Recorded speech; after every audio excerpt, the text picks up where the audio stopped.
Let's Gizzo, baby. We got some practice footage we got to break down today. That is Walker Howard. We're actually going to talk a little bit about Walker today, but I know everybody wants to just talk about JAYDEN Daniels and Garrett Nussmeier.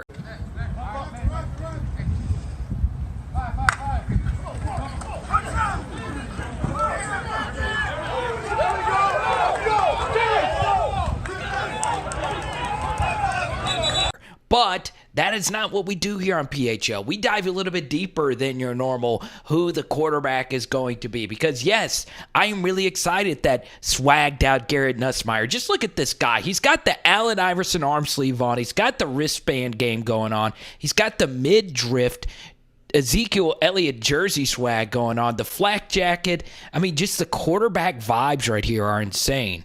But today we're actually going to focus on the center battle and the offensive line overall, because we get a lot of those questions in our Patreon and Discord. So comment down below I'm looking at you right now, who do you believe LSU center should be next year, right? An issue because, well, the ball, it wasn't a good snap, as you could tell. And they even just stopped the play. They're like, hey, this is unacceptable. So, look, this is a very interesting situation here. Obviously, Garrett Dellinger, this is his first year ever playing center. And it's interesting that Brad Davis and Garrett Dellinger has elected to do something called a dead ball snap. And this is what Fitzgerald West also does.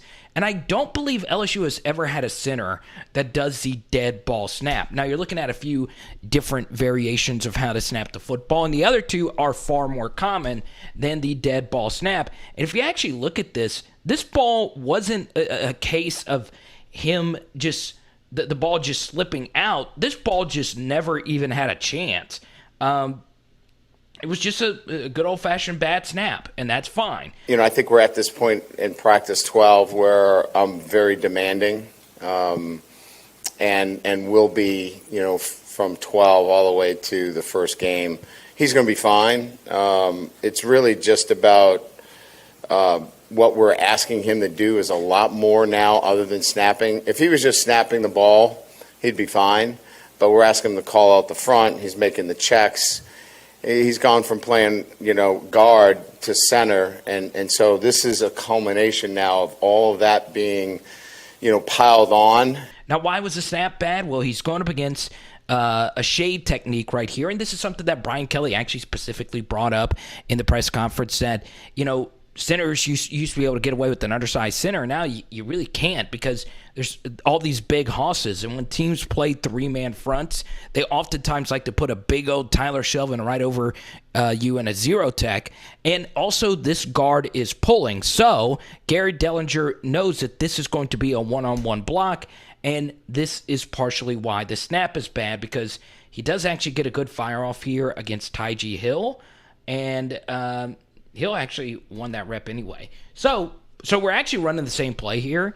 So it might just be that the defense kind of knows what they're doing here, why this play got busted. So we're pulling Miles Frazier here, the right guard, and we're trying to block, I believe, Greg Penn right here. And you'll see Frazier actually misses this block, and this linebacker just blows this play up, okay? And there you go. Good job by the corners getting involved there as well. So now we get to the next rep, and now Walker Howard is in the game, okay? And this right here was one of the best plays that I saw yesterday. Let's go! So this is about to be really freaking incredible, okay? Brace yourself, because I know I've talked a lot about this player. Now, first thing is, before I continue, I am not a coach or a player. Anytime I praise or criticize anyone, I'm doing so as objectively as I possibly can. So please keep that in mind. And look, I don't know the play calls. These are all my best educated guesses. That's why I need you in the comment section. So this is Javen Nichols, all right? He's wearing the number 33 Trey Palmer uniform, and one of you actually messaged me yesterday. Is Trey back on the team? No, but he kind of looks like him, and he also is battling for the starting returner role. And what we're doing is getting Javen Nichols out of St. Aug on a jet sweep, trying to get him to the edge. And what's really interesting is this play is actually blocked really well, okay? We get the critical block right here by Jack Mashburn, turning Quincy Wiggins to the inside. Then we need Sage Ryan to get blocked out, and we do, and Sage actually does a fine job setting the edge, but the play was actually made by, guess who? Harold Perkins, and it was a clean tackle, okay? Now, a good way to evaluate just an athlete in general is how fast do they play.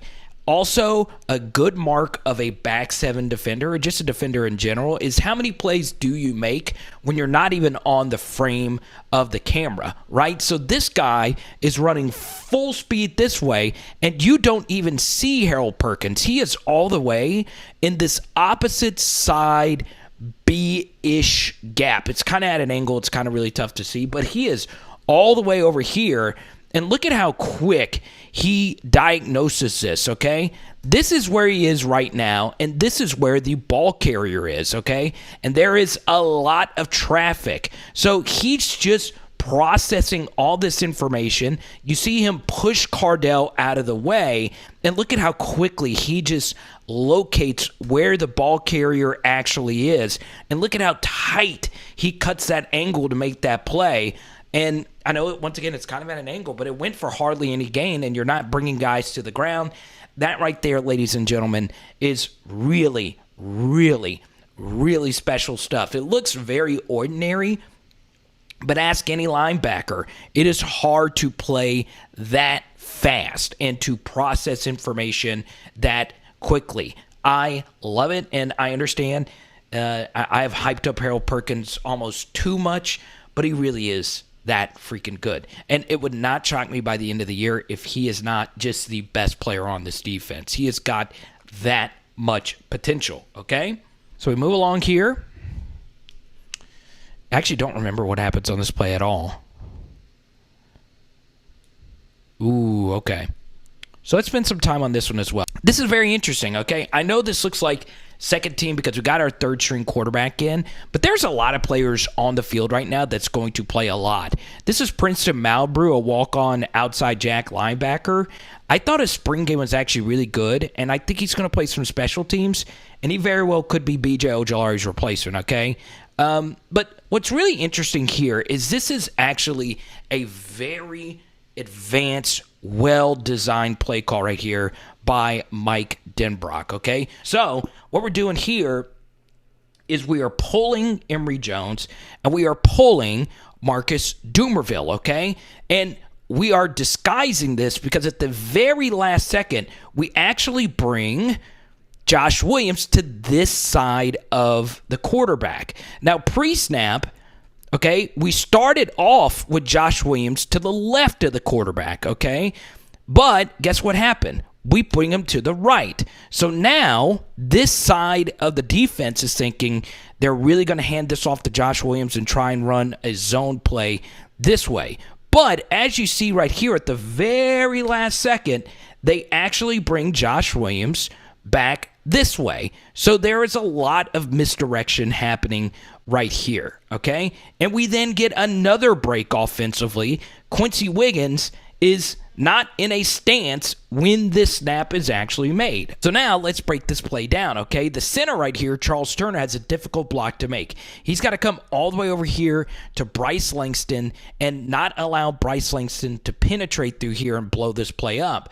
Last week, there was a play with Jacoby and Guillory. We broke it down in a film study where he blew a play up and it forced the left side pullers to trip on their own feet. So first thing, Charles Turner, we get a really good snap and boom, we get a great block right there, okay? So Charles Turner's doing his job. Now we need Cardell Thomas to make another difficult block. Because Charles Turner has to go all the way over here and block this 3-tech, we need our guy right here, Cardell Thomas, to come block Ty'G Hill. Huge age gap difference here. And guess what? Cardell dominates. That is moving. I mean, Ty'G's on the other side of the football. That is excellent. And when you dominate a defensive tackle that bad, that cuts off this other DT from coming over to making a play. So look at this hole that the center and the right guard made. So this, I mean, as pullers, you can't ask for anything better than this. And now we get to the right tackle, who's got to come all the way over here and block Harold Perkins, who is an animal, okay? And look at this. Boom. This can't be blocked any better. You can't. It's impossible. People, I'm looking at you cannot block this better. So we just need Emory Jones to kick this play out and watch this. Boom. Okay. Now the only thing right here is, if you're Emory, this has got to be as flat as you possibly can. And see, he kind of slows down. We need you. This just needs to be as flat and as violent as possible. And I know Emory can definitely do that. Okay? Get down this is happening really fast. Get down as quick as you can and just at full speed kick this guy out. Okay? Now, him slowing down kind of cuts off Marcus Dumerville here, okay? And same thing here with Dumerville. We need you to get as flat as you possibly can and make this block versus Micah Baskerville, okay? All right? So, Emory does cut him off a little bit here, but this block still needs to be made because we are dominating this, and look at all of this space, okay? If we block this player right here, I'm not sure if Josh Turner or Josh Williams is getting touched, and, well, we whiff, okay? It does look like he tripped up right here on Emory Jones, but still get skinny and just get a piece. All we need is a piece right here, and we whiff, and right there, Micah Baskerville is there to make the play. Okay, and this was an issue last year with LSU's offensive line. And this happened so many times. It's just crazy. 4 people would do their job to perfection, but one person would make a massive miss, and that is exactly what happens right here. There's still opportunities. Cam Wire is still in the picture. Dumerville is just getting back with an ankle. Those 2 guys are still competing, and then Turner is still in competition. So I'd say those 3 guys in particular are still vying for an opportunity. We'll make some Saturday. We'll move that group around a little bit. We're going to move Bradford inside. We'll kick Cam Wire out to tackle. So there's still some moving around on that offensive line to see what the best 5 guys are. But by and large, it's the guys that I just mentioned. Those are your 8 right now. Emory probably 9 at this point. That's probably what we're looking at this point. Now we get to the next play, and I'm going to run it at full speed. And you notice there are a lot of moving parts. Okay, so you got to stick with me. See Matt House, you see Frank Wilson in the background. Okay. Now, this is interesting. Good seeing Sevyn Banks out there, number 1. All right. Let's get frisky. Okay, let's go. Are we all on the same level here? All right. So first thing I really like about this is, let's bring it back even more. Okay.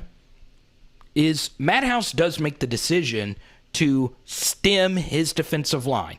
Okay. Now what does stemming mean? That means your defensive line hop like that and get in a different technique.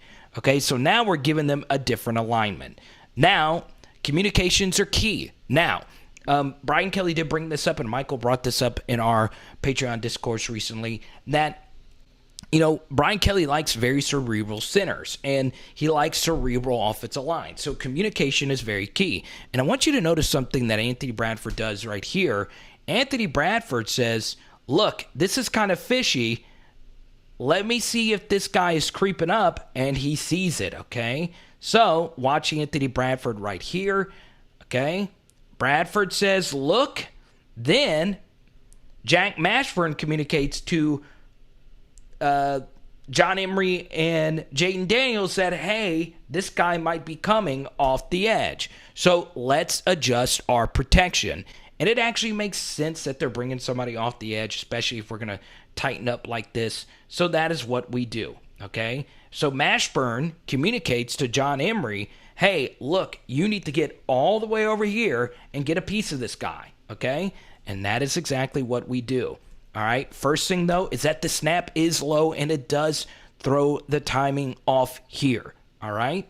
Now, John Emery's got to go all the way over here and make this play, and he does just that. That is not easy to do right there in pass protection, and that's actually pretty good stuff, okay? Now, JAYDEN Daniels still steps up into this pocket. He sidesteps that pressure right there from Brooks, keeps two hands on the football, good stuff. But you notice there was some heavy penetration right here. Savion Jones gets double-teamed right here, all right? And he is getting dominated. Now, the one thing I like about Savion Jones is he reminds me a lot of Sam Montgomery, right? They're not the best pass rushers. They're not the most fluid guys with extra bend around the edge, but they do a great job of hustling. They're run and chase defensive ends, okay? So while Savion Jones gets dominated, he doesn't give up, okay? And he actually runs this play down, and he would have picked up the sack here. Now, how did Savion Jones get off that block?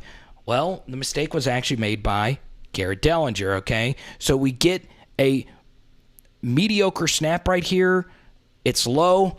Now, Garrett Dellinger is one-on-one right here versus Jacoby and Guillory, and Guillory just kind of blows right through there, okay? So you know Guillory blows right through there and gets some pressure right here on JAYDEN Daniels. Because the right guard right here felt the pressure, he left his double team right here, Miles Frazier on Savion Jones, and see Miles is trying to grab and help out Garrett Dellinger. So there's two things about this, okay? The first is if we do get decent protection right here from Dellinger on Guillory, that is just too easy right there. There's too much penetration. And if we get a decent protection right here, guess what? JAYDEN Daniels is able to sit right here in the pocket, and maybe he's able to work backside right here on a wide open dig route right here by Jeray Jenkins. Okay? But instead, we get neither. We don't get the scramble yards, and we also don't get Jeray right here on the dig. Daniels would have beaten Savion here.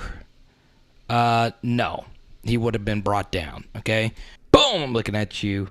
Yes, you, right now, okay? So, this play was probably one of the better passing plays in the actual recording viewing public.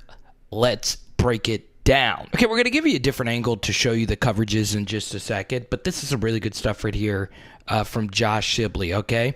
So, first thing here is we are motioning the tight end, but some would call this max protect, okay? Normally max protect is 8 guys staying in the block, but essentially this is a max-ish protect where you have 7 guys protecting against 4 rushers. And here we get a double on Mason, we get a double on Jaquelin Roy, and we get a double here from Noah Kane, who does a really good job just washing Ali Gay out of the play. And it doesn't look like it, but Ali Gay was also going up against Mason Taylor right here. And look at how clean of a pocket this is for Garrett Nussmeier to throw an absolute strike. The ball was coming out a little wobbly, but it did get there. So you give Nuss some credit here. And the key block right here was the one-on-one block against our best pass rusher, B.J. Ojolari. And BJ just gets stalemated right here, okay? And that, I mean, you can't do it any better right there, Anthony Bradford. You just can't, okay? And you notice we throw a strike here to Malik Nabers. Now, what exactly happened? So we pick it up here, Dandy Don with a great wide-angle view of this play. You notice here that the corners are playing off right here, and we're actually running a go with Kayshawn, and we're running a go on this side of the field with BTJ. So we actually have a really good coverage against this play, okay? We got our corners playing off against our best 2 go route weapons, which is Kayshawn and BTJ. But where the play was actually made here was by Malik Nabers, who by many accounts, has been the best player on LSU's team, just period. So we do see that Major Burns comes right up here into the box. And it looks like we're in some variation of cover 3, okay? We have a deep safety right here. I believe it's either Joe Fouché or Jay Ward. We don't see him right here. But the matchup here that Nuss takes advantage of is Malik Nabers going basically man-to-man right here versus Greg Brooks. And this is actually a very difficult play for Malik to get to the outside because you see Greg Brooks has outside leverage. So Malik has really got to break him down. Now, the good thing here is Garrett Nussmeier does a really good job of finding the right matchup, okay? Now, this is really good football IQ right here from Garrett. Yes, you want to get the football on your go routes as many times as you possibly can. The issue, though, is with these corners playing so far off, he knows that throwing this football over the top is probably a very irresponsible thing to do.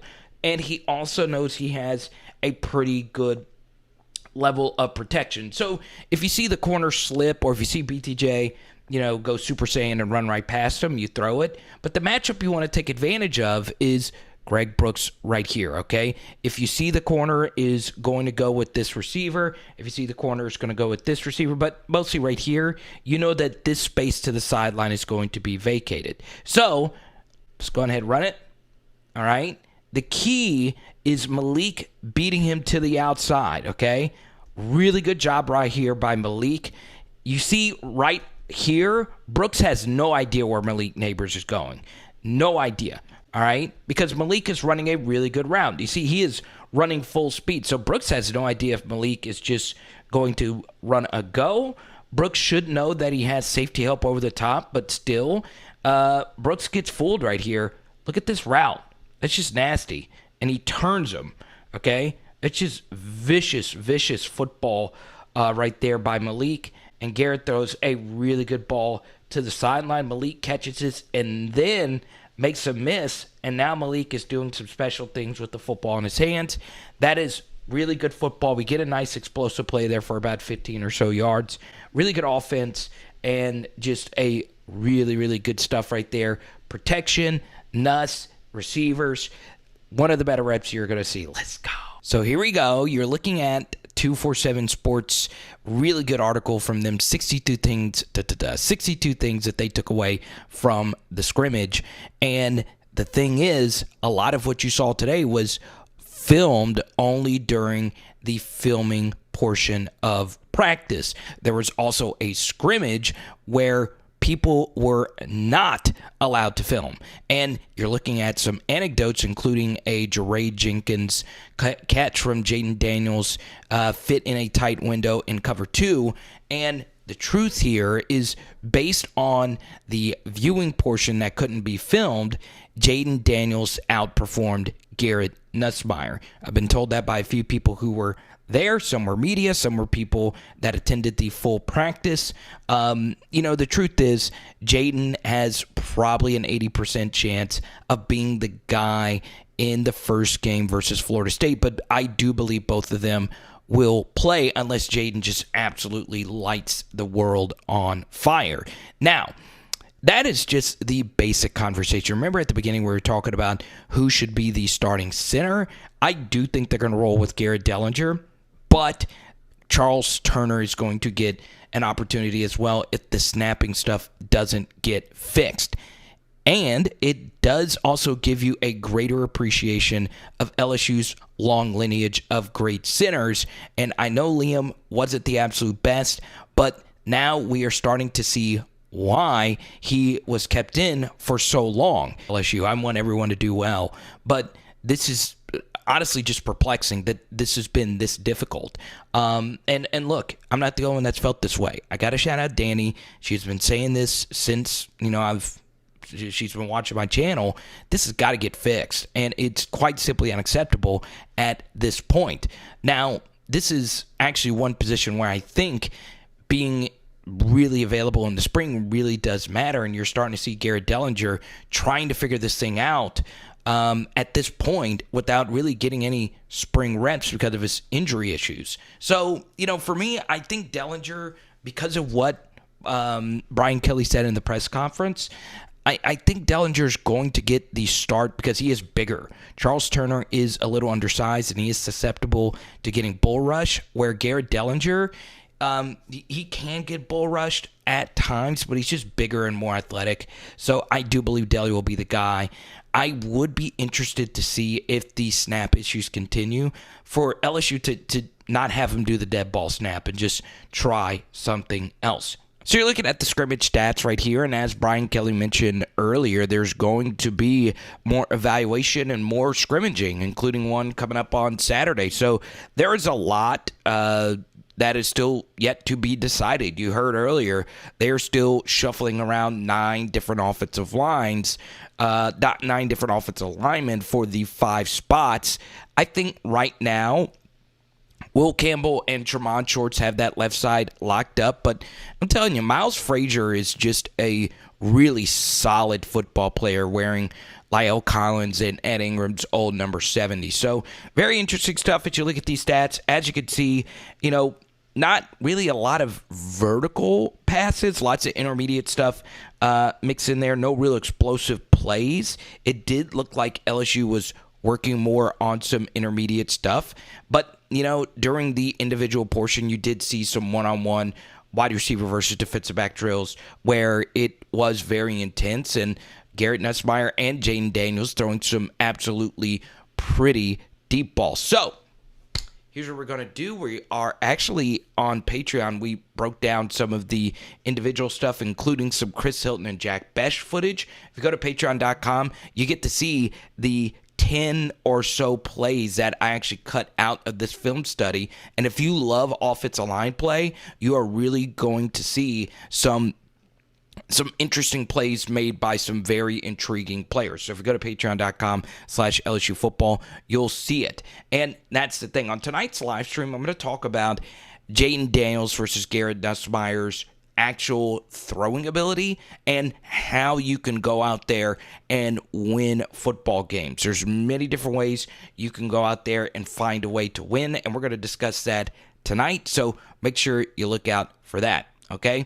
Now, I know you've already subscribed. I know you've already rang the bell. But once again, I do have a stock up, stock down report that is on Patreon as well. Guys that I am buying more stock right now, and some guys that are really starting to slip here as they enter some of the latter parts of their careers. It is interesting, I would like to see Marcus Dumervil fully healthy. As Brian Kelly mentioned, this is a guy that had a lot of hype coming out of St. Thomas Aquinas, the same high school Mason Taylor's from. I can't wait to see him fully healthy, ready to go.